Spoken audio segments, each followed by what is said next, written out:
Welcome back to the Ancestral Findings Podcast. Anne Stuart was the daughter of King James II of England. She was also the last of the Stuart line of English monarchs. Despite 17 pregnancies and a happy marriage, she left no surviving heirs to inherit the throne. Her reign was characterized by much political and religious upheaval and change for England. It also saw the creation of the nation of Great Britain. This is Anne's story.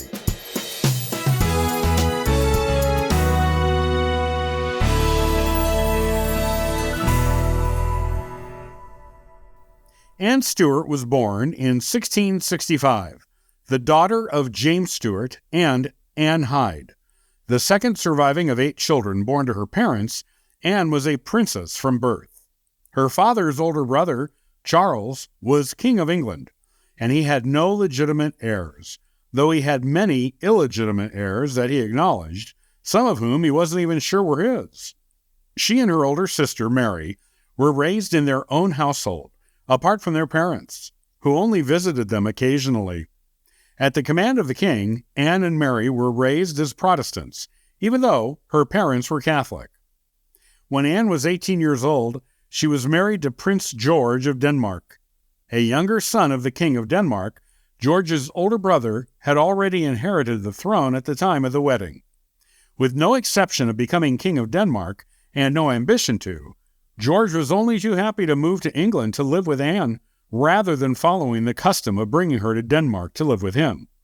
George expressed only a desire for a quiet, domestic life. Though it was an arranged marriage, Anne and George proved exceptionally well suited to each other. They enjoyed each other's company and were devout spouses. Their marriage was known to be a happy one. Her uncle, the king, gave them a sumptuous residence within the palace of Whitehall in London, and Anne quickly became pregnant. Sadly, this first pregnancy resulted in a stillbirth. She recovered swiftly and became pregnant again, this time giving birth to a daughter named Mary. The following year, she gave birth to another daughter named Anne Sophia. Anne's father became King James II of England in 1685, after her uncle Charles crossed to the other side. As king, James swiftly set about appointing Catholics to military and administrative offices that the Test Acts of Parliament had intended to bar them from occupying. The English people were not pleased with this, and Anne was also concerned. With her sister Mary living with her husband William in the Netherlands, this left Anne, her husband, and their 2 daughters as the only members of the English royal family who were still attending Protestant religious services. Anne's father tried to convince her to have her younger daughter, Anne Sophia, baptized as a Catholic, a request which caused Anne to burst into tears. Anne wrote to her sister, "The doctrine of the Church of Rome is wicked and dangerous. Their ceremonies, most of them, plain downright idolatry." Because of this difference of religion, now that her father was king, Anne became estranged from him, and her stepmother, Anne's mother, had crossed when Anne was still a young girl, and James remarried an Italian princess only 6 years older than Anne. Anne suffered a string of personal tragedies in 1687. She miscarried another child, and just days after that, her husband and 2 young daughters came down with smallpox. Anne had this herself as a child, and so was immune. Her husband was dangerously ill for a while, and Anne herself tended to him. George eventually recovered. Their 2 daughters did not fare as well, and crossed to the other side within a few weeks of each other. Later that year, Anne had another stillbirth. While mourning their daughters, George was still ill with smallpox. A friend of Anne's named Lady Rachel Russell wrote that the couple had taken the loss of their daughters very heavily. Sometimes they wept, sometimes they mourned in words, then sat silent, hand in hand. James II's rule was not popular, and at the request of 7 English nobles, Anne's brother-in-law, William of Orange, invaded England in 1688 and disposed James. On the advice of friends, Anne sided with William against her father. The nobility, including Anne's husband, soon followed her example. James knew his daughter Mary would support her husband's invasion, but he was devastated to learn of Anne's defection.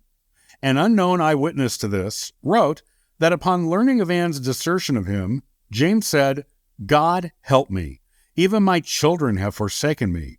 While he had a newborn son with his second wife, who should have been next in line to the throne in normal circumstances, the English people knew this boy would be raised Catholic and did not want a Catholic monarchy. James and his wife and son were driven from England, taking refuge in France. His son and his son's heirs were barred from the line of succession, and the throne was given jointly to William and Mary. Anne finally gave birth to a child who lived beyond infancy in 1689, a son named William. As Anne's sister and her husband had no living children, Mary had suffered a string of miscarriages with no live births. It looked as though Anne and her family would be the heirs to the English throne. After their accession to the throne, William and Mary made Anne's husband the Duke of Cumberland. However, they refused Anne and George the use of Richmond Palace and unsuccessfully opposed Anne's request for a parliamentary allowance.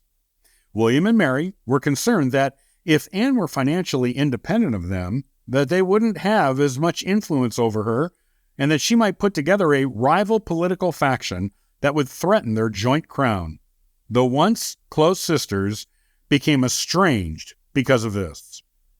When Anne had another miscarriage in 1692, Mary visited her, but instead of offering comfort to her, she took the opportunity to berate her for her friendships with people who William and Mary considered rivals. This was to be the last time Mary and Anne saw each other again in person. Mary crossed to the other side of smallpox in 1694.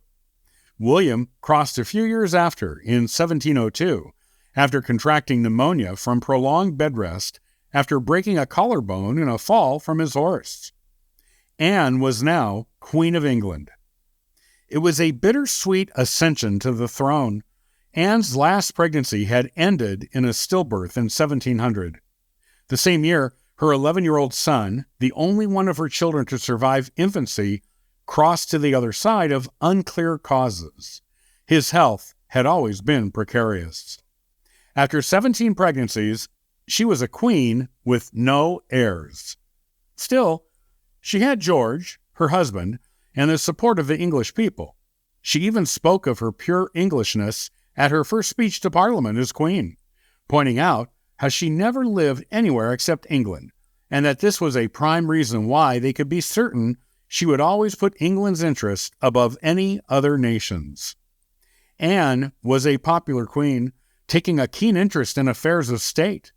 She was also an enthusiastic patron of the arts, especially theater, poetry, and music. She sponsored high-quality medals for rewards for achievement in the military and in politics. She even knighted Sir Isaac Newton in 1705. Also, during Anne's reign, England was officially united with Scotland in the Act of Union. England was now known as Great Britain.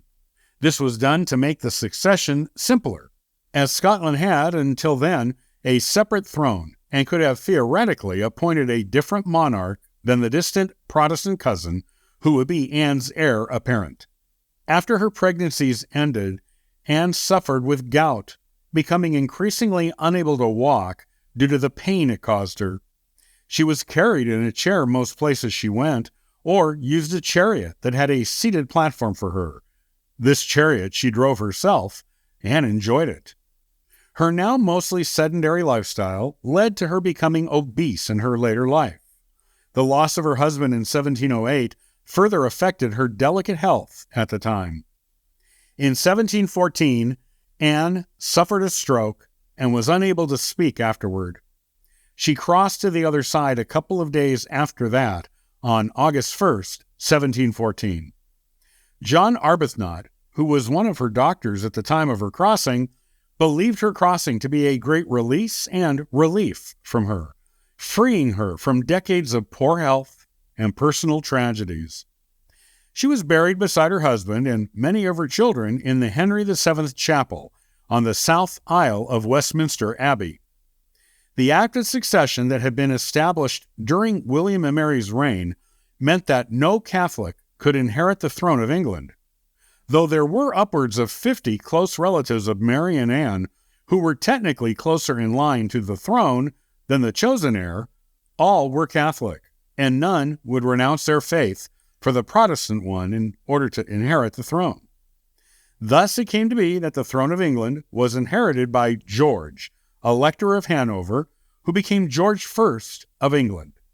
George was the great-nephew of Anne's paternal grandfather, King Charles I of England, through Charles's sister, Elizabeth, being the son of Elizabeth's daughter, Sophia. George was also a great-grandson of Anne's own paternal great-grandfather, King James I of England, and VI of Scotland. George was Anne's second cousin. The accession of George ended the Stuart line of English kings, of which Anne was the last one, and began the Hanoverian line of English kings that is still on the British throne today, though a few surname changes have taken place over the generations.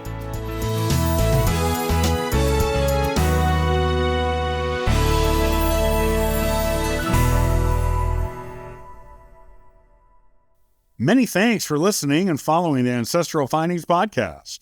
Visit ancestralfindings.com to download a free genealogy ebook, inquire about a free genealogy lookup, and register for the weekly historical postcard giveaway. And thank you to everyone who contributes via Patreon. It helps keep this car on the road, this plane in the air, and this ship on course. I hope you have a wonderful day and happy searching.